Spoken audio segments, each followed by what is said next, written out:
Так, ну что, всех участвующих в этом проекте хочу поблагодарить. Всем большое спасибо.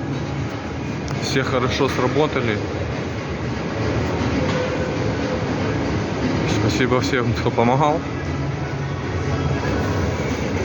Тут уже мебель. Такой маленький кипиш.